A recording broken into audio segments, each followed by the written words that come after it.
milkom, ġajna l-tqajna biex aħna nagħtu rendikont tas-sitwazzjoni dwar il-COVID għaw Malta. Il-bira ħamilna 1008 swabs, avolja kien lejt, xorta aħna bqajna għaddejjem bil-ħidma tagħna fit-testing center u x-xogħol kollu li qed isir biex aħna nidentifikaw il-każijiet li qed ikollna. Minn dawn il-swabs li għamilna kollha ħarġu 6 każijiet li huma pożittivi li huma ġodda u għalhekk issa għandna 384 positive cases. Il-total ta' swabs li għamilna sa' issa kien ta' 18,065. Nduru dawn is-6 każijiet li kellna. Kellna marra Norveġiża ta' 40 sena li hija residenti għaw Malta u din bdiet bis-sintomi fl-24 ta' Marzu bis-sola, però baqgħet għaddejja bis-sola u dal-aħħar ġranet żviluppat ukoll il-uġieħ ta' ras u hemmhekk korrespondiet magħna għamilnielha t-test u ħarġet pożittiva. Li kien hemm vantaġġ hija li din il-mara matul dan iż-żmien kollu li kellha s-sintomi kienet qiegħda taħdem bit-telework u allura hemmhekk m'għandix iktar kuntatti li aħna nkun nistgħu nagħmlu tracing tagħhom u allura huwa każ li huwa contained.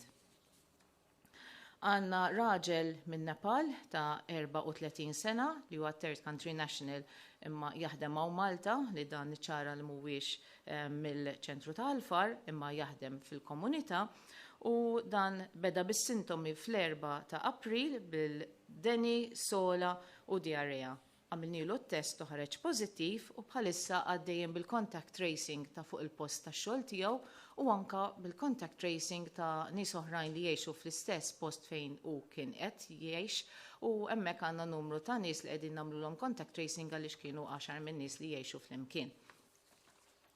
Għanna immigrant minn ta' Halfart End Village ta' 24 sena li huwa raġel u kien ġie mill-Marokk, dawn ġie Malta is-sena l-oħra u dan huwa każ pożittiv ieħor minn dawk in-numru ta' swabs li għamilna propju nhar is-sibt aħna u allura minn dawk li ttestjajna aħna nhar is-sibt issa ħarġu riżultat ta' 3. Għanna raġel Malti ta' 59 sena li fl-10 ta' April kellu id-deni, grizmeħju ġawħ u ġieħ ta' ras u hemmhekk għamilnilu test u ħareġ pożittiv u bħalissa qegħdin nagħmlu investigazzjoni tal-post ta' fejn huwa jaħdem u anka tal-kuntatti tal-familja tiegħu.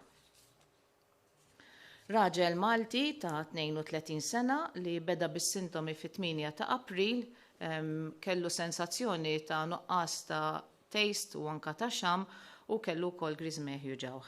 U bħalissa għaddejjem bil-contact tracing ta' xogħol tiegħu li kienu ftit huma biss 2 minn nies u 2 minn nies oħra tal-familja tiegħu.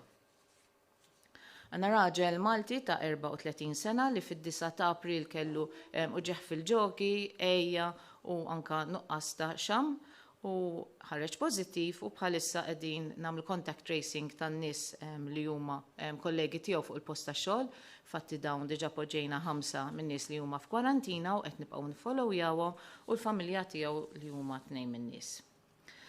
Dawk kienu l-każijiet li kellna llum li huma 6.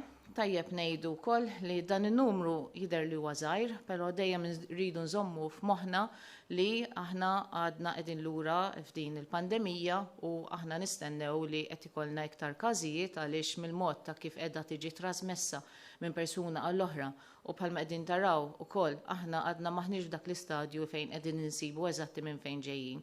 Dan ifisser li meta inti ikollok każijiet li ma tidentifikax eżatt minn fejn ikun ġie il-mikrobu, hemmhekk ifisser li jkun hemm trasmissjoni lokali fil-komunità. Allura aħna rridu nibqgħu attenti, noqogħdu attenti li kemm jista' jkun noqogħdu ġewwa fejn nistgħu naħdmu bit-telework u nerġa' nappella lil workplaces biex jgħinu lill-impjegati u anka noħorġu biss għall-fera fejn hemm bżonn. L-importanti wkoll huwa li nipproteġu lil vulnerabbli għaliex il-vulnerabbli huma importanti ħafna li nevitawhom milli jiltaqgħu ma' dan il-virus għaliex jista' jkun hemm iktar komplikazzjonijiet. Fuq il-vulnerabbli kellna diversi mistoqsijiet dwar nies li jbatu bl-ażma.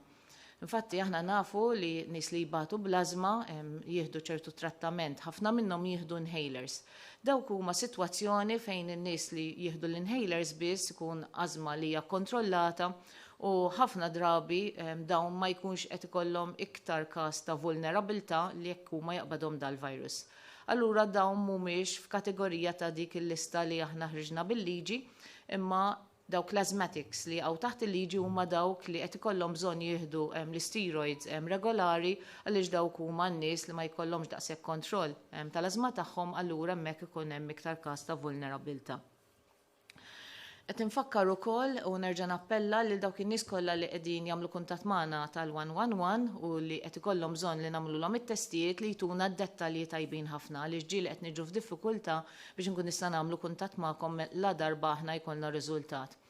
U palma qegħdin taraw qed ikollna l fuq minn 1000 test kuljum, dawn kollha rridu nies li nikkomunikaw magħkom, jiġifieri jekk forsi ma nikkomunikawx magħkom mill-ewwel għajnuna ftit intom billi tejnuna billi tuna il-kuntatti li huma tajbin. Aħna qegħdin nibagħtu riżultati kemm b'SMS kif ukoll b'email min jagħtina l-email fejn ma jkunx kuntatti hemmhekk nkun nistgħu nibagħtu inċemplulkom ħalli aħna nagħtukom ir-riżultat. Però wkoll tajb infakkarkom li dawn ir-riżultati kollha jkunu wkoll fuq il-My Health, jiġifieri intom tajjeb li tħarsu lejn il-My Health għaliex ir-riżultat ikun qiegħed hemmhekk ukoll. U minn hawn nixtieq nirringrazzja t-tim tal-IT li qegħdin jaħdmu ħafna fuq dan l-aspett fejn qegħdin naħarsu lejn id-database, sistema fejn joħorġu l-SMS li huma awtomatiċi, dan huwa kollu xogħol ta' ħidma ta' diversi nies li qiegħda ssir biex inkun nistgħu waslulkom riżultati kemm jista' jkun malajr. Nieħdu mistoqsijiet mill-ġurnalisti, Xewna minn Malta Independent. Hi, good afternoon, Professor Gauci. I have two questions today. My first question is with regards to the fact that on Sunday a record of 104 people were fined for being in groups of more than 3.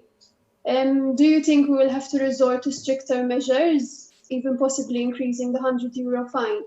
And my second question is that over the past days, 2 people tested positive for COVID-19 at ST Microelectronics. Can you tell us what the latest situation is and what measures have been taken? Thank you.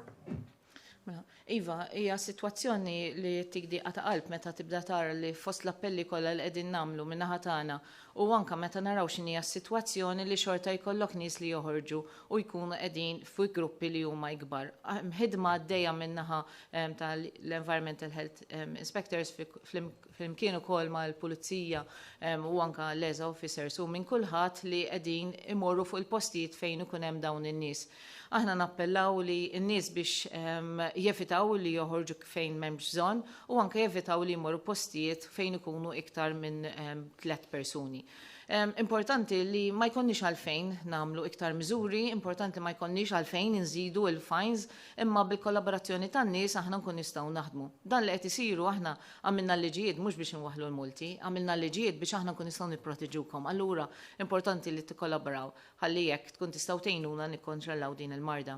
Fuq il-kumpanija li semmit tal-ST Electronics, iva hemmhekk kellna każijiet u li sar risk assessment flimkien mal-post tax-xogħol fejn naraw min kienu dawk in-nies li kellhom kuntatti ma' dawn il-persuni bħalma nagħmlu dejjem li dawk jiġu f'kwarantina u anke jibqgħu jiġu followed up, imma anke fejn ikun il-persuna li seta' kellu s-sintomu waqt li kien fuq il-post tax-xogħol hemmhekk ukoll isir id-disinfection li hemm bżonn. Simon, Net News. Bonġu, Prof, xtaqt nistaqsik. Rapporti li waslinna dwar l-Isptar Mount Carmel li hemm żewġ cleaners impjegati tal-post li riżultaw pożittiv u anke immigrant biex niftehmu mill-grupp taċ-ċentru miftuħ ta' Alfar li qegħdin ukoll jinżammu f'Mount Carmel u allura x'inhi s-sitwazzjoni f'dan is-sens. U jekk tippermettili wkoll it-tieni mistoqsija jekk intomx qegħdin tipproġettaw xi projections min-naħa tagħkom għal meta verament nistgħu niġu għan-normalità. Qed tagħtuna tip ta' dettalji li għadna lura, eċetera, però ma nafx jekk għandkomx moħħkom perjodu, żmien, xahar meta qegħdin tippjanaw li bħala pajjiż nistgħu niġu lura għan-normalità. Fuq Mount Carmel hemmhekk nikkonfermaw li għandna żewġ pazjenti li qegħdin rikoverati hemmhekk f'Mount Carmel u anka li l-cases li kellna ta' ħaddiema li jaħdmu hemmhekk aħna mill-ewwel investigajnihom għamilna l-contact tracing tagħhom u kien hemm xi każijiet li aħna sibnihom propju through the contact tracing. Dawk il-ħaddiema dejjem tbatu f'kwarantina ħalli aħna nkun nistgħu naqsu r-riskju ta' nies li tista' tinfresh. Tajb ngħidu li immigranti konna qegħdin żommuhom propju anke f'Boffa, però issa ukoll iċ-ċentru ta' Ħalfar ukoll hemmhekk issa għandna post fejn nistgħu iktar inżommu dawn l-immigranti fejn jistgħu jingħataw ukoll il-kura u dalwaqt jitmexxew propju f'dan il-post ukoll ħalli jekk aħna jkollna aktar faċilitajiet ta' sodod fejn nkun nistgħu nilqgħu għall-kura ta' kulħadd. Fuq meta ħaniġu għan-normal. Hija mistoqsija li qiegħda tberben f'ħafna mħuħ ta' nies hemm barra, qiegħda tberben ukoll f'ħafna imħuħ ta' li qegħdin jaħdmu fuq il-policies, fuq l-impjegati kollha. Aħna qegħdin nimxu fuq l-evidenza, qegħdin nimxu fuq dak li qed juruna n-numri u anke l-modelli li qed naħdmu fihom. Importanti li nifmu li rridu nkunu kollha flimkien biex nkun nistgħu naslu għan-normal. Il-fatt li inti ikollok l-R factor, ġifir kemm il-darba inti kollok nies li qed jitrasmettuha minn persuna għall-oħra li jaqbes il-wan ikun għadu kmieni wisq biex aħna nkun nistgħu nibdew mmorru lura għan-normal. Ikun biss meta aħna nibdew naraw li każijiet tagħna vera qegħdin jonqsu, kull każ li jkollna aħna nkun nistgħu naraw li jkun ikkontrollat u inti tara eżatt fejn ikun ġie u inti tibda tara li it-trasmissjoni lokali tibda nieqsa. Jacob Times. Good morning. We have 2 questions for you. First of all, despite your repeated appeals, we're still seeing a lot of people congregating on public beaches. Are there any plans to close down access to these beaches? And second question, this weekend, motorsports were closed off to migrants, migrant arrivals. Was this done upon your recommendation? Tista' tirrepeti l-aħħar mistoqsija? Over the weekend, motorsports were closed down, meaning that no migrants are being taken in. Was this measure introduced upon your recommendation? Mela, fuq il-beaches, l-appell tagħna jerġa' jibqa' hemmhekk li intom tiftakru li forsi nies ikunu jgħidu mela ħammorru fuq il-beach għax forsi bħalissa għadu ma bedix l-istaġun tal-għam u forsi hemmhekk ma ħansib il-ħadd.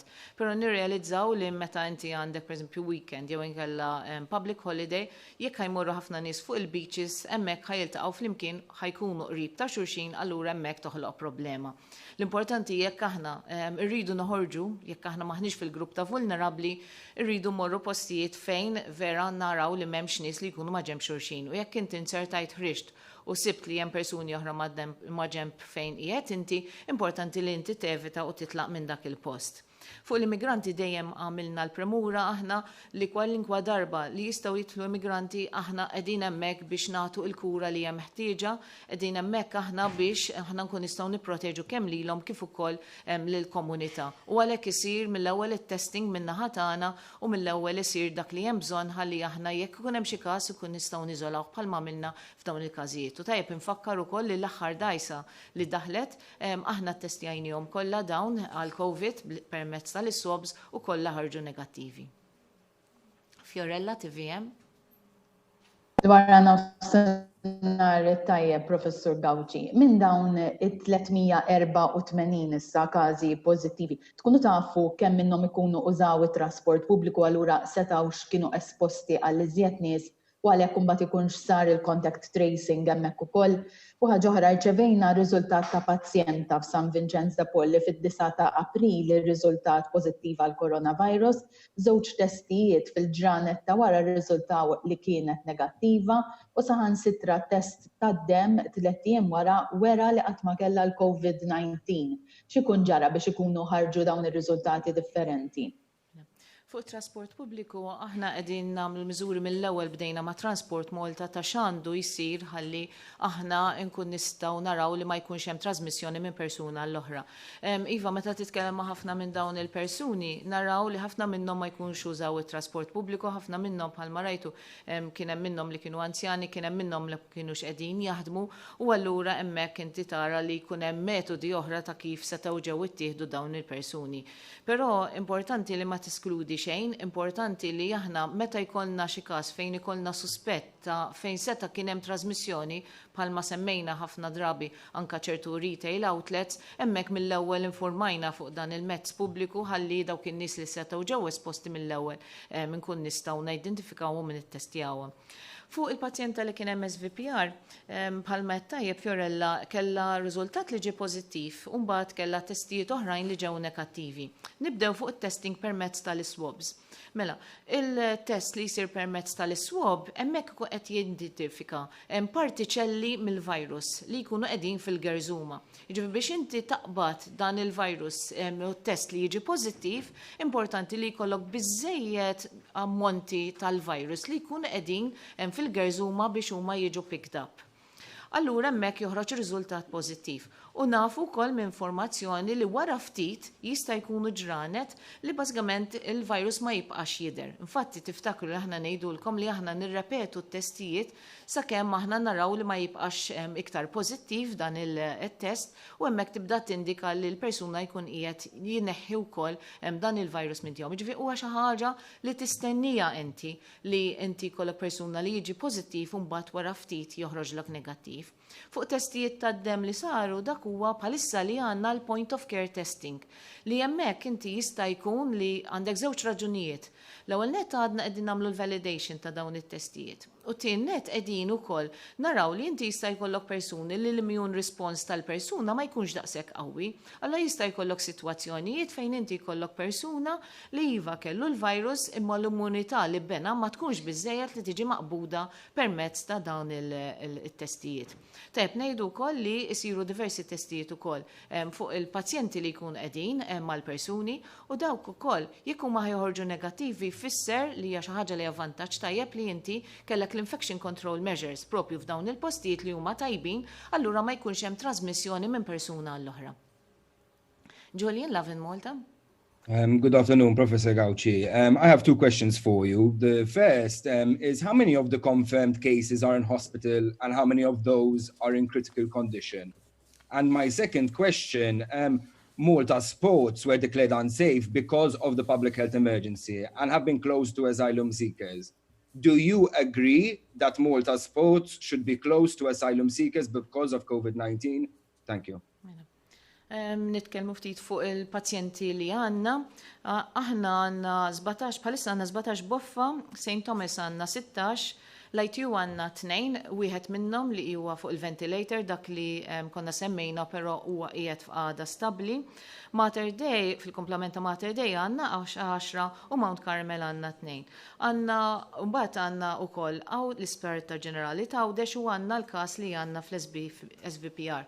Però mbagħad għandna l-kumplament kollha li qegħdin ġaddar tagħhom u nfakkarkom ukoll li għandna 44 li huma recovered li issa dawn kif tgħaddilhom il-perjodu addizzjonali ta' kwarantina jistgħu jintbagħtu d-dar.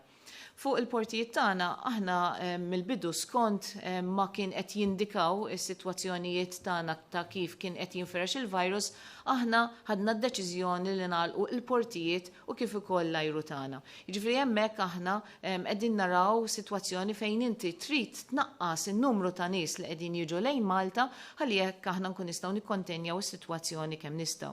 Nafu li hemm ukoll numru ta' repatriation flights li qegħdin isiru wkoll dawk huma nies residenti Maltin li inqabdu barra minn Malta u qed jingħataw l-opportunità li jiġu lura Malta u dejjem ukoll nassiguraw li dawn il-persuni qegħdin ukoll la darba jiġu lura jinżammu f'kwarantina stretta ħalli ukoll jekk kombinazzjoni huma ħadu l-virus minn barra minn Malta hemmhekk kif joħroġilhom ma jkunux jistgħu jinfettaw lil ħaddieħor nagħmluhom it-test mill-ewwel u nkun nistgħu nagħtuhom il-kura skont ma jkollhom bżonn.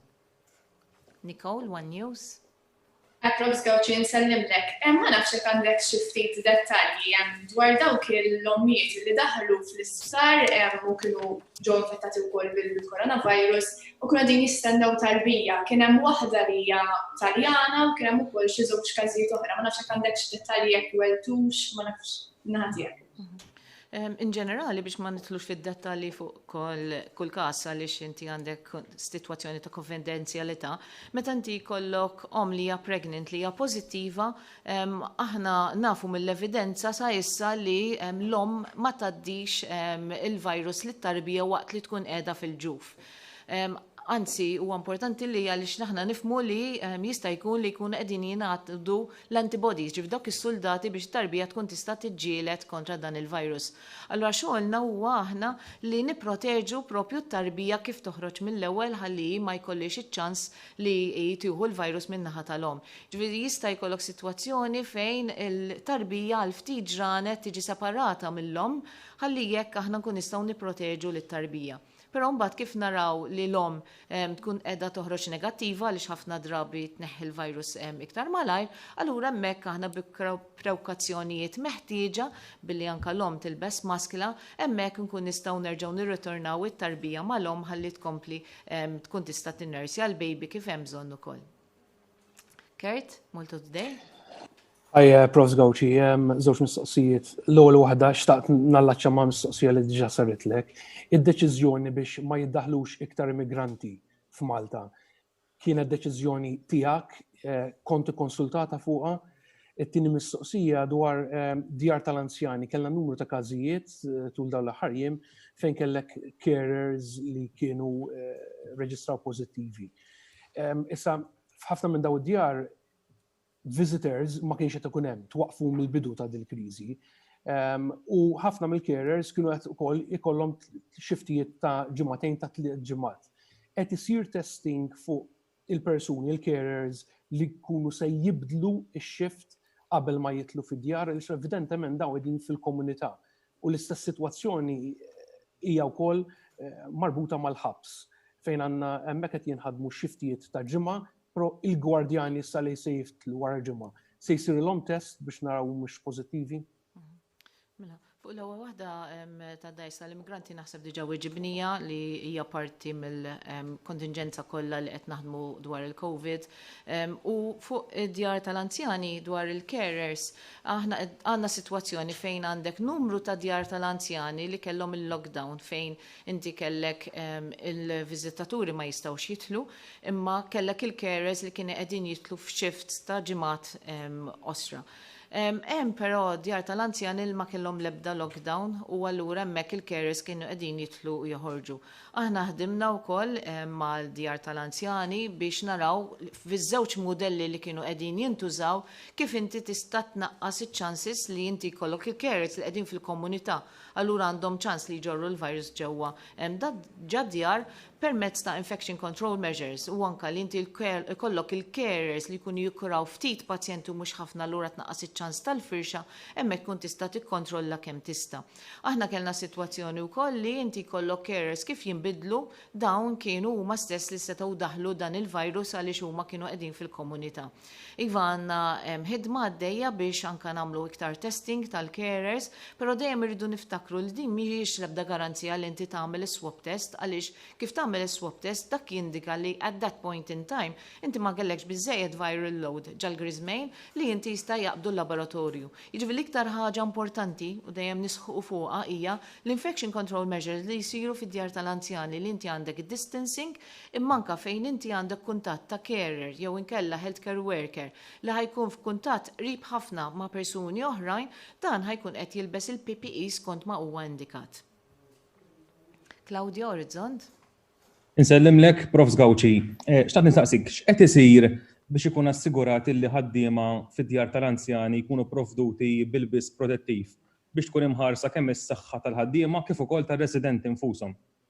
Nasib din torbot eżatt ma' dik il-mistoqsija li kellna qabel fejn aħna qed nagħmlu l-enfasi fuq l-infection control measures u il-personal protective equipment, il-PPE, huwa parti essenzjali wkoll mill-infection control measures. Però mhuwiex biss għaliex inti tista' tagħmel ħafna miżuri oħrajn ta' infection control li mhuwiex biss il-PPE imma il-sistema sieħa ta' kif inti tkun tista' tikkontrolla u tnaqqas il-firxa tal-mard f'dawn l-institutions.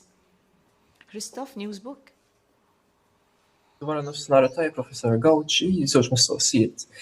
Il-Kunsillier tal-Fgura Adrian Tanti għalinna li rċieva rapporti ta' nies li qed jabbandonaw l-annimali tagħhom għax qed jibżgħu li laqtu l-coronavirus minn għandhom. X'inhu l-appell tiegħek għal dawn in-nies? U t-tieni mistoqsija, il-ħaddiema tal-posta kif qed jiġu protetti u qed issir fumigazzjoni tal-posta qabel ma din titqassam? Grazzi. Fuq l-annimali, naħseb diġa għamilna anka rajna features fejn naraw li kien hemm sitwazzjonijiet fil-litteratura ta' barra minn Malta fejn kien hemm annimali li ġew testit li huma pożittivi. Milli jidher sa issa, jidher li jista' jkun iva li l-annimal jittieħed mill-persuna li huwa pożittiv, imma ma hemm issa l-ebda indikazzjoni li l-annimal jista' jgħaddiha lura lill-bniedem. Allura ir-rakkomandazzjoni tagħna huma li anke meta jkollna aħna każ pożittiv, aħna nevalwaw is-sitwazzjoni kollha tad-dar. U jekk ikollhom xi pett id-dar, importanti aħna dawn nagħtuhom il-parir biex fejn jistgħu jgħadduh lil persuna oħra tal-fiduċja tagħhom li jkun jista' joħdilhom ħsiebu imma kontra li dawn l-annimali jiġu abbandonati barra triq għaliex dan huwa sitwazzjoni li ma nistgħux inkunu. Fuq il-posta qed isiru wkoll miżuri ta' hygienic practices ukoll fil-posta u importanti ħafna wkoll hawnhekk norbot magħha l-appell tal-pubbliku li jekk jirċievu xi posta jekk mhijiex xi ħaġa urġenti iżommuha fil-ġemp għal ftit ġranet ħalli jekk inkunu żgur li jekk seta' kien hemm xi kombinazzjoni ta' kontaminazzjoni din tkun tista' titnaqqas. Importanti li l-messaġġ tagħna jasal li aħna rridu nkomplu bl-iġiene personali tagħna l-ħasil tal-idejn huwa importanti ħafna u li aħna nimxu mar-regoli li għandna. Nixtieq nwassal ukoll ftit messaġġ bl-Ingliż issa għal dawk nies li ma jifmux bil-lingwa Maltija. I'd like to pass this message in English to remind everyone of the importance of the situation that we are currently undergoing. We have had 6 new cases over the last 24 hours, so our total count is now 384 cases. I would like to remind everyone of the appeal to take precautionary measures, strict hygienic measures. Anyone who is sick with either acute respiratory symptoms or acute gastrointestinal symptoms, it's important to contact us on our helpline 111 so that we can assess your situation and where need be, we will refer you as well for testing. The testing is available free of charge to everyone so that we can identify any positive cases and then we will be able to take care of your health as well. I appeal to everyone again the importance of staying in. It's important that you don't go out unless it is essentially necessary. And also those elder people or people who suffer from medical conditions, please stay in. Stay in, stay safe, because this is the only way we can control this condition. Thank you.